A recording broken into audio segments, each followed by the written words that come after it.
Dando continuidade ao painel sobre os possíveis prejuízos da reforma Previdência aos servidores municipais, que, por problemas técnicos ocorridos, não foi possível ouvir o nosso convidado, membro do Conselho Fiscal da Astec e do Previmpa, o economista Paulo Miesel. Na ocasião, falaram o presidente do Conselho de Administração do Previmpa, o Edmilson Todeschini, advogado, procurador do município, e o conselheiro licenciado, também do Conselho, o atual vereador, o Jonas Reis. Ambos são associados às Astec, cujas palestras também estão disponíveis na página da Astec. A introdução e coordenação desta segunda parte do evento será do vice-presidente da Astec, também membro do Conselho de Administração do Previmpa, Sérgio Brum. E em nome da diretoria executiva, agradeço a presença e boa palestra a todos. Então, Sérgio Brum e Paulo Miesel, é com vocês agora. Boa noite a todos os que estão nos assistindo. Boa noite ao presidente Irineu e ao nosso painelista Paulo Miesel de Oliveira.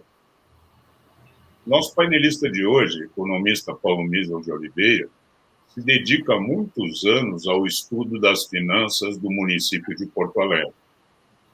Nós já examinamos neste painel os aspectos técnicos e políticos do projeto de reforma da Previdência, através das palestras do presidente do Conselho de Administração do Previmpa, Edmilson Todeschini, e do vereador Jonas Reis.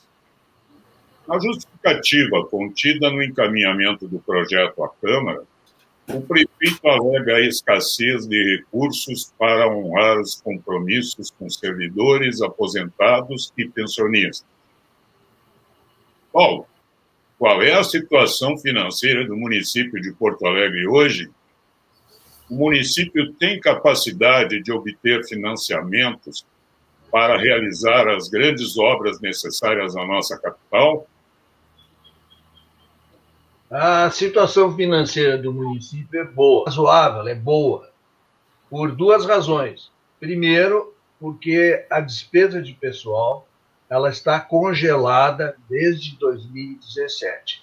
Ela tem oscilado entre 2,8 e 2,9 bilhões de reais por ano, e isso em valores atualizados, ou seja, já está aí feita a correção dos valores nominais pelo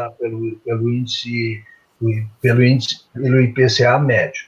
Então, a receita, e é óbvio que isso ocorreu porque agora em maio, 1º de maio, completamos 5 anos sem a correção do salário, fora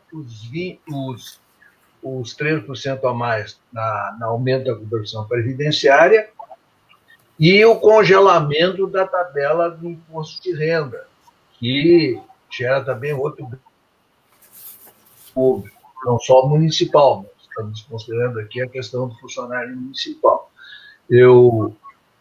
A gente deve salientar, para deduzir para os salários sobre os quais incide a alíquota de 27%, ela é hoje apenas R$ 869.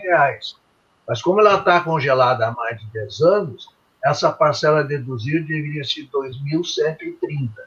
Então, só aí o funcionário perde por ano, pagar mais de imposto, em função do congelamento da sua tabela de imposto de renda, R$ 12.100. Então, sem falar nas alterações que houve no plano de carreira, as mutilações que ocorreram no plano de carreira ao longo do governo Marquesan. Então, assim, o servidor público já deu sua contribuição ao máximo, né, para tentar equilibrar as finanças. E não havia necessidade desse sacrifício. Em 2017, ela foi de 6,2 bilhões. E esse ano passado, 2020, ela bateu 1 bilhão a mais, 7,2 bilhões. Houve um crescimento real de 11,8%, significa um crescimento, falando que a receita desse ano poderia o prefeito alegar, em função desse quadro que se agravou do Covid, que houvesse insuficiência de recursos. O prefeito, em entrevista concedida recentemente, ao jornal Correio do Povo, afirmou que haveria risco, inclusive, se não fosse aprovada a reforma da Previdência, se não for aprovada, de atraso de salário. Evidentemente que ele está falseando com os dados. A questão do salário do servidor não é a questão, não tem nenhum peso na questão de possíveis desequilíbrios orçamentários da prefeitura.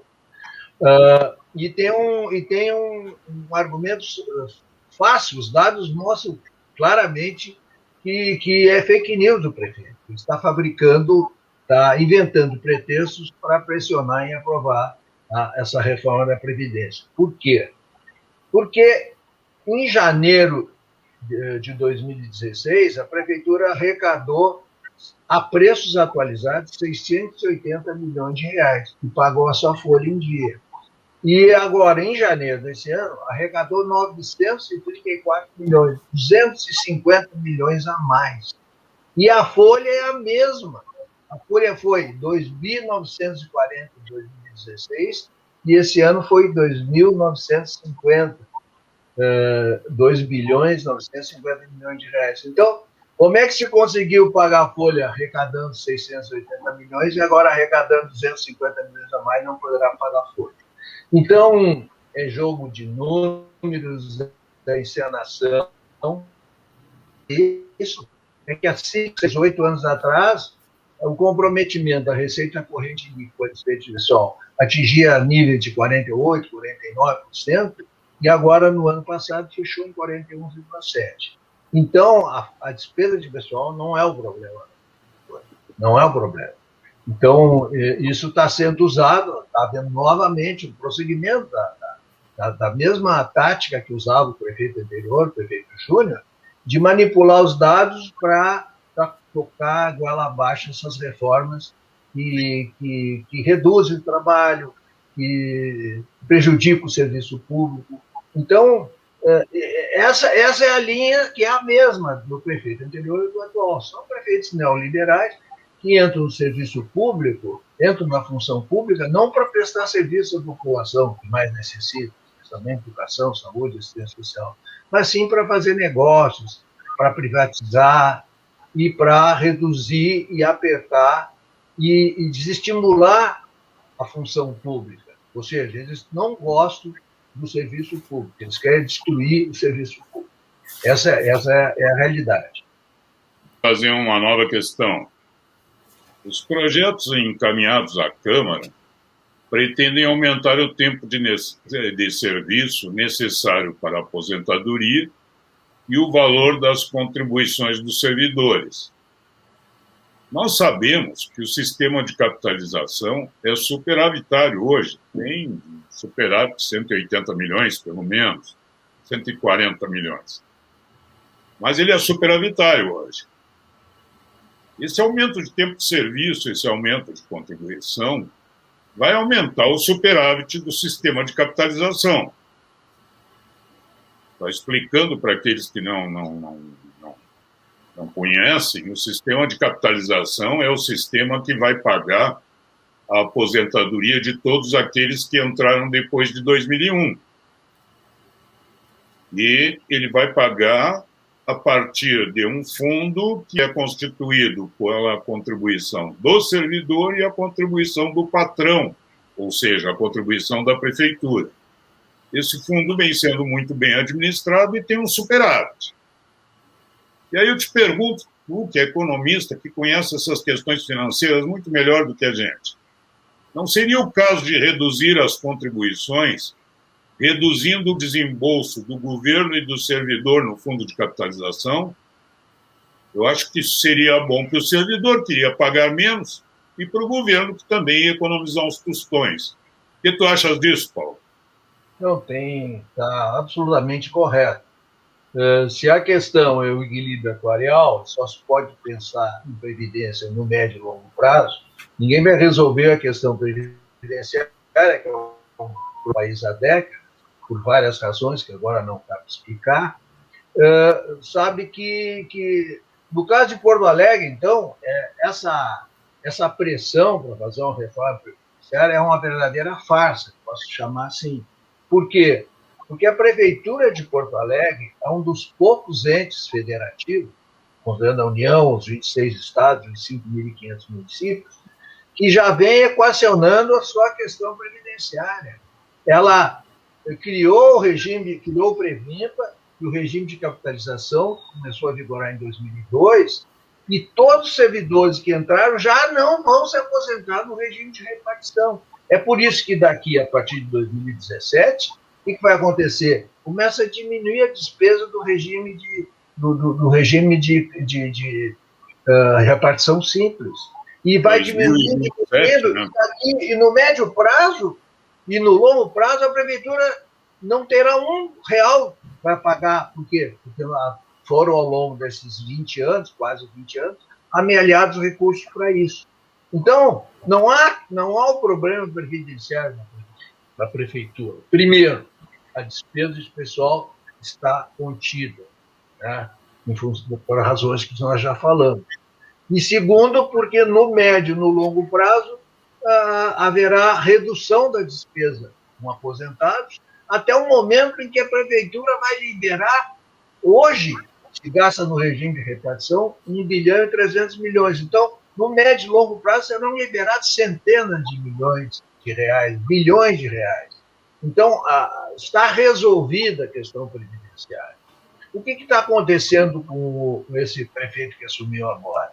Ele embarcou, os ventos do neoliberalismo continuam fortes, e ele embarcou nessa canoa.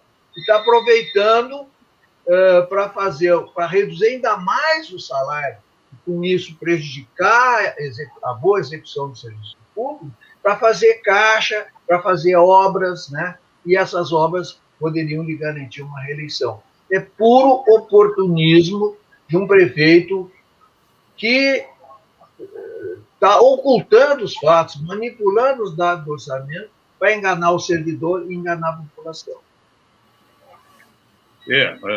Nos parece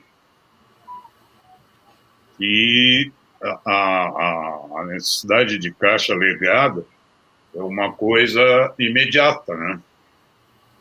O prefeito quer mais caixa para fazer um bom governo nessa gestão e, quem sabe, conquistar uma segunda gestão ou até disputar o cargo de governador, né? O município tem condições de fazer financiamento para bancar as obras necessárias aí hoje? Exatamente. Quer dizer, não só o município, né? Nós temos o exemplo dos Estados Unidos, que é o carro-chefe da política neoliberal mundial. O presidente que se elegeu, ele aprovou já no Congresso, e agora já encaminhou para o Senado, um auxílio com dotação de US$1,6 trilhão. Isso é mais que o PIB do Brasil. Para vocês terem uma ideia, o PIB brasileiro é US$1,3 trilhão. É algo em torno de 10% do PIB americano. Para quê?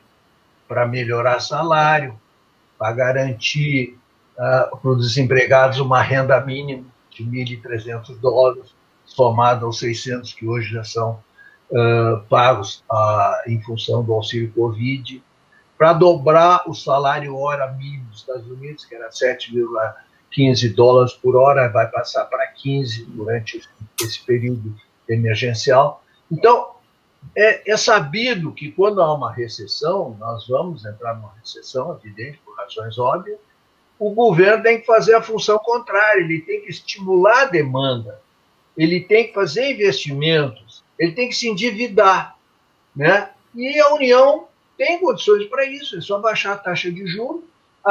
O problema das finanças federais é que o nível de endividamento em relação ao PIB do Brasil é baixo, comparado com os países desenvolvidos, o que atrapalha a taxa de juros, que agora está um pouco mais baixa, mas teve níveis estratosféricos no passado recente. Então, é possível o endividamento da União. Na prefeitura nem se fala, o Estado não. O Estado é uma situação toda peculiar, porque o Estado está quebrado há muitos anos, realmente, né? O ex-prefeito Marquesan tentou dizer dizer uma barbaridade, o sujeito não tem nem noção do que está dizendo que a situação da prefeitura era uma situação semelhante à do Estado. Ele não entende nada de finanças públicas, é um político que conquistou uma prefeitura, mas não se preparou para o cargo. Não tem nada a ver a situação do governo do Estado com a situação da prefeitura de Porto Alegre. A prefeitura tem uma dívida consolidada líquida de apenas 750 milhões. E sabe qual é a capacidade de endividamento da prefeitura de Porto Alegre? 8 bilhões e 100 milhões de reais. Existe um espaço aí de mais de 7 bilhões que a prefeitura tem para captar recursos para fazer ações na área social, saúde, educação, assistência social, e para fazer investimentos, como não. Então, é fazer projeto, é contratar pessoal, é treinar engenheiros, é treinar os profissionais da prefeitura, fazer os projetos e ir atrás dos recursos. Mas não, a solução mais fácil é o quê? Arrochar mais o funcionário,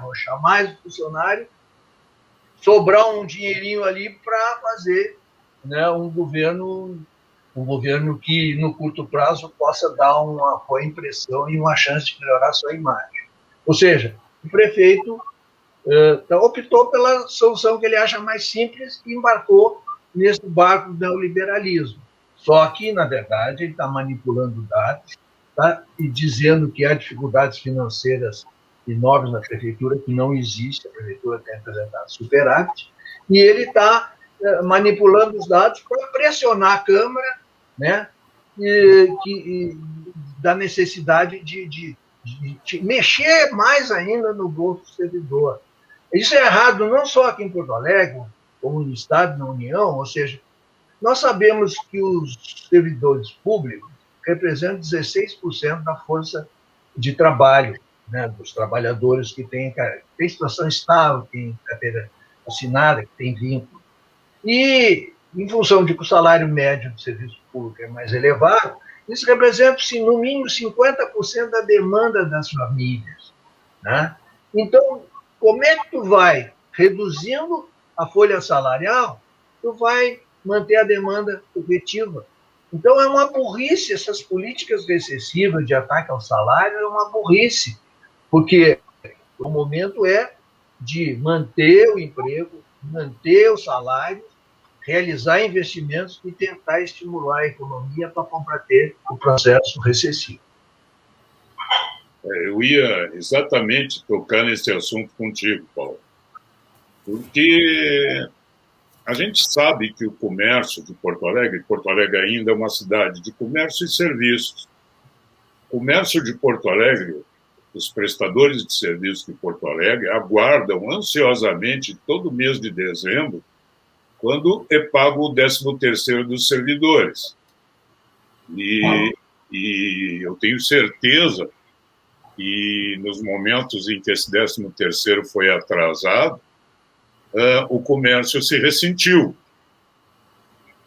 Agora nós estamos aí vivendo essa coisa terrível de 260 mil mortos com a pandemia, e a FEComércio está aí na mídia reclamando, querendo abrir o comércio, porque isso paralisa tudo, isso provoca miséria e não sei mais o quê.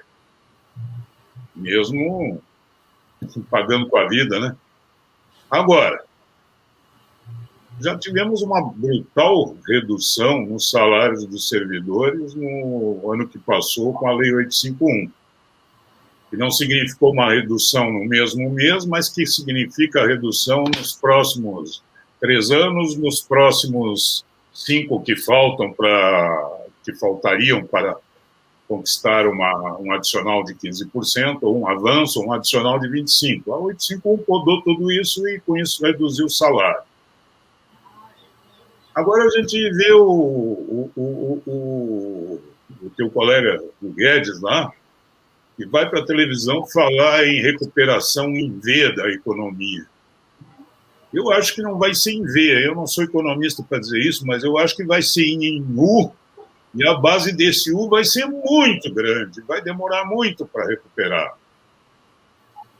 E aí eu te pergunto, nessa retomada da economia, o governo reduzindo o salário de servidor, aumentando contribuição previdenciária, está reduzindo o salário. impedindo direitos adquiridos como avanço, como adicionais, está reduzindo o salário. Isso não vai contra a ação que deveria ser tomada pelo governo para retomar a economia? Eu acho que vai, né, Paulo? Exatamente, Bruno. O governo está na contramão da história. O momento é de políticas keynesianas. Isso o passado já mostrou, não adianta fazer teorização, certo? Equilíbrio fiscal. Em um momento de recessão, o governo tem que fazer o contrapeso, ele tem que compensar a queda dos investimentos, o aumento do desemprego, a redução dos salários, e isso, evidentemente, provoca um efeito de travar a economia. Então, o governo, nesse momento, tem que apertar o acelerador, não apertar a trava. E esses governos que estão aí, eles estão apertando a trava. E isso, evidentemente, vai aumentar a recessão. Falando no caso de Porto Alegre, nós temos um arroxo hoje que nos cortou certamente mais de 1/3 do nosso salário. Então, na verdade, esses 2 bilhões e 900 milhões que a prefeitura está gastando, na verdade, deveriam ser, no mínimo, 700 milhões a mais. Então, se tirou da economia de Porto Alegre um poder de compra das famílias por ano de 700 milhões de reais. Isso aí vai repercutir em quê? Menos ICMS, menos ISSQN. Então, o próprio governo, ao arrochar violentamente os salários, está produzindo uma redução da sua receita, né?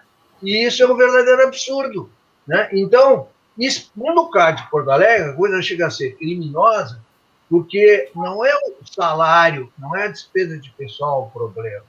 O problema de Porto Alegre, sob o ponto de vista da questão previdenciária, está equacionado.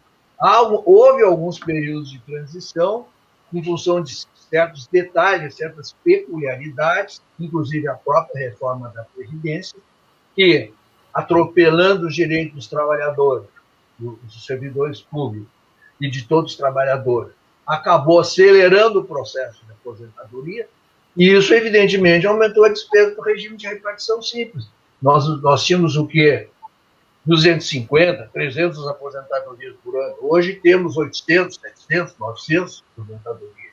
Então, o próprio anúncio do processo de corte de vantagem, de aumento de tempo de serviço, determina um processo de aceleração e que pode, eventualmente, aumentar, no curto prazo, as despesas com aposentadas previdenciárias. Mas, como eu disse, a questão previdenciária está equacionada. A prefeitura cumpriu o seu dever de casa.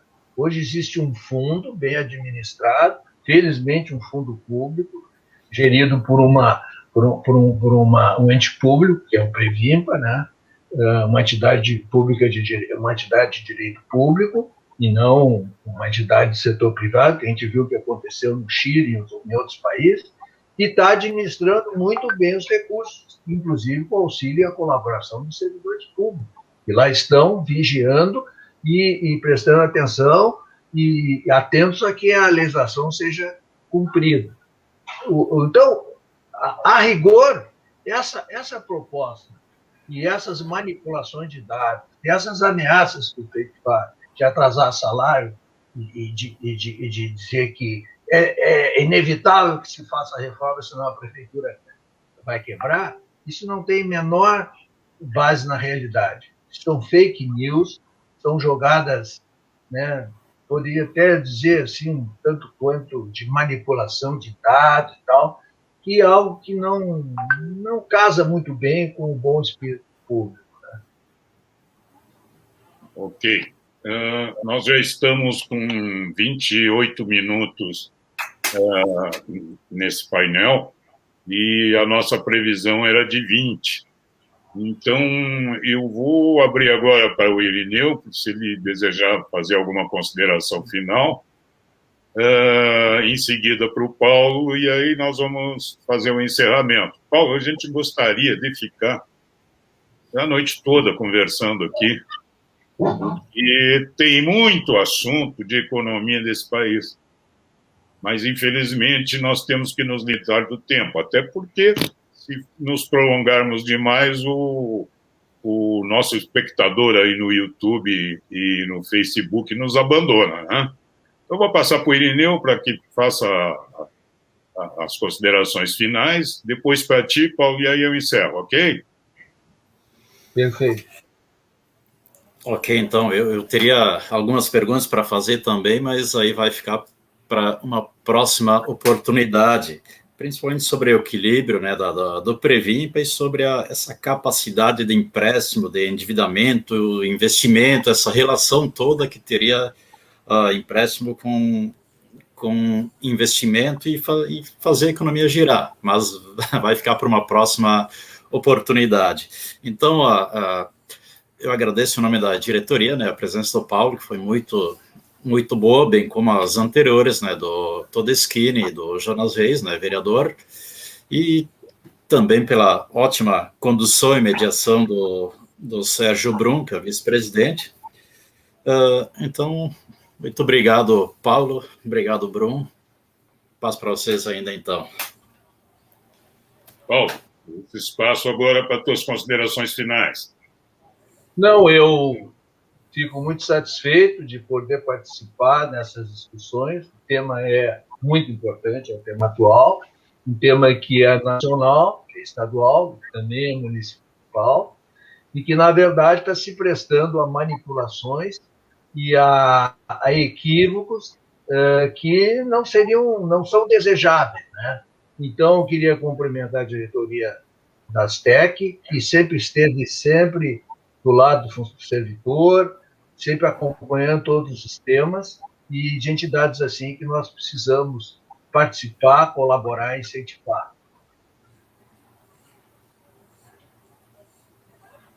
Obrigado, Paulo. Em nome das TEC, o Irineu já agradeceu, eu também agradeço. Em nome dos colegas que estão assistindo a esta live, o nosso agradecimento a ti. Nós queremos sempre poder contar com o teu conhecimento, com a tua análise, para que a gente possa tocar melhor todas essas questões com que a Astec se envolve na sua missão. Nosso muito obrigado a todos que nos acompanharam até aqui. Obrigado ao presidente Irineu. Obrigado, economista Paulo Miz. Abraço, Paulo. Abraço, até a próxima.